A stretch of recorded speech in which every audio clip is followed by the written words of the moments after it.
Eu tive o privilégio de um dia escutar um missionário chamado Wes Stanford.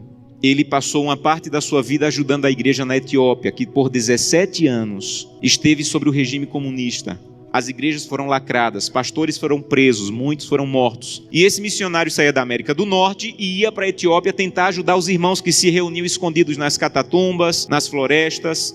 E um dia ele foi na cidade de Sodo, uma cidade no sul da Etiópia, e conheceu um pastor chamado Tadessa Asai. Um homem de Deus que tinha uma especialidade. A especialidade do pastor Tadessa era pregar nos funerais. Onde tinha um funeral, o pastor ia. Então, quando a polícia sabia onde tinha funeral, ia lá porque o pastor estava pregando, pegava o pastor, prendia o pastor, espancava o pastor, soltava o pastor e ele voltava a pregar. E um dia a polícia ficou com tanta raiva que disse assim: nós não vamos mais soltar o pastor Tadessa, ele vai ficar preso agora. E ele pensou: já que eu vou ficar preso, vou pregar na prisão. E levou 22 a Jesus Cristo dentro da prisão. E a polícia disse: não vamos mais soltar o pastor Tadessa, nem vamos mais deixar ele preso, nós vamos matar o pastor Tadessa eletrocutado, para servir de testemunho para que ninguém mais queira seguir Jesus.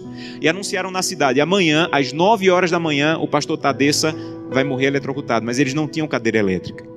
E eles chamaram as pessoas para o centro da cidade, para a praça da cidade, pegaram os fios desencapados, amarraram o pastor Tadessa, uma multidão veio assistir, deram 1 minuto para o pastor Tadessa orar, começaram um discurso contra o cristianismo, puxaram a chave para a corrente elétrica passar e matar o pastor.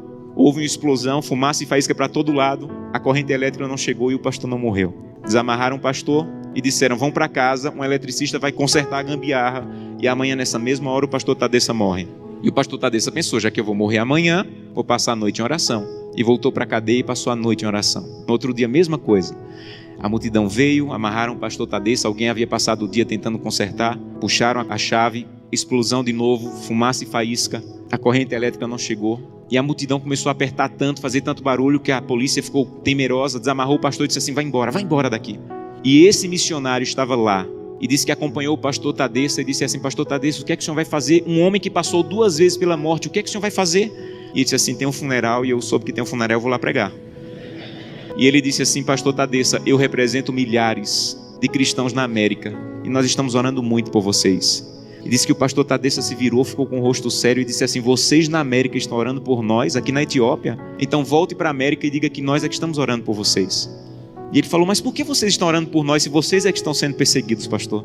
E ele falou: irmão, ninguém na Etiópia acorda sem pensar, nenhum cristão na Etiópia acorda sem pensar: hoje pode ser meu último dia de vida, pode ser que hoje seja descoberto e seja preso e morto. Então, como nós não sabemos se esse é o último dia de vida, todo cristão na Etiópia passa o dia em oração. Não importa o que nós façamos durante o dia, passamos o dia em oração. Mas eu soube que as coisas vão muito bem na América e que tem cristão na América que consegue passar o dia inteiro sem orar. É verdade que tem cristão na América que consegue passar o dia inteiro sem orar?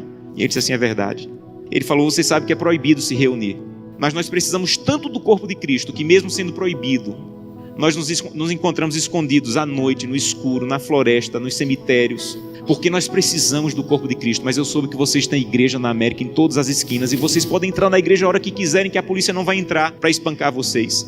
Mas eu soube que na América, no dia de culto, tem cristãos que ao invés de ir para a igreja, ficam em casa assistindo. É verdade que no dia de culto vocês podem ir a hora que quiserem e vocês não vão, vocês ficam assistindo. É verdade que isso acontece na América, irmão?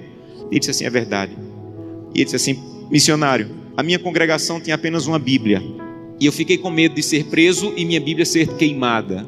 Então reuni minha congregação e com lágrimas nos olhos eu disse: irmão, eu não tenho como guardar a Bíblia, é o que nós temos de mais precioso. Se eu for preso, ela vai ser destruída. Então eu comecei a rasgar as páginas da Bíblia e comecei a dividir para cada pessoa. Era mais fácil guardar porções da Bíblia do que uma Bíblia inteira com uma pessoa só. E quando eu estou à noite pregando, no escuro, no meio do meu sermão, eu digo: eu preciso de Isaías 53. E alguém lá do escuro começa a recitar do fundo do coração aquela página que ele levou rasgada para casa e decorou. Mas eu soube que na América vocês podem ter 8, 10 Bíblias em casa. E eu soube que tem cristãos na América que, apesar de terem 8, 10 Bíblias em casa, passam uma semana sem ler a Bíblia. É verdade? E ele disse assim: é verdade, nós é que precisamos de oração. Meus irmãos, urgentemente precisamos de oração. Porque cantamos: breve Jesus voltará. Levantamos a mão no apelo dizendo assim: eu quero voltar para o céu para ser dono de tudo. Mas ainda não estamos indo a Jesus de maneira séria para que Ele arranque o egoísmo do nosso coração e que nós possamos entrar na porta do céu e nós não vejamos a rua de ouro nem a parede de pedra preciosa, mas nós possamos olhar para o rosto maravilhoso de Jesus, aquilo que nós aprendemos a olhar nessa terra. Eu tenho um sonho O sonho da minha vida, entrar na porta do céu, segurando a mão de Gleice, minha esposa, e Glenda e Samuel, os meus filhos. Eu quero chegar em frente a Jesus. Eu quero dizer: Jesus, cheguei com minha família. Essa aqui é Glenda, Samuel e Gleice. E eu espero que Jesus diga mais ou menos assim: Josanã, eu já conheci a sua família, porque todo dia você ia à presença. A minha presença me apresentava, só faltava conhecer pessoalmente, mas eu já conheço a tua família. Sejam bem-vindos agora. Um prazer conhecê-los pessoalmente. Eu não quero ser pastor dessa igreja. Eu quero ir para o céu. E isso é mais profundo. Eu não quero abrir o inário e dizer assim: breve Jesus voltará. Eu quero estar lá. Isso é mais profundo.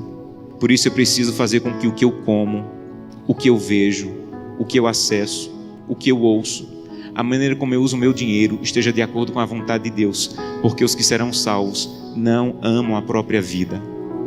Que Deus te abençoe de maneira profunda, para que o primeiro fruto da fidelidade, a transformação do teu caráter, esteja de maneira real acontecendo em tua vida.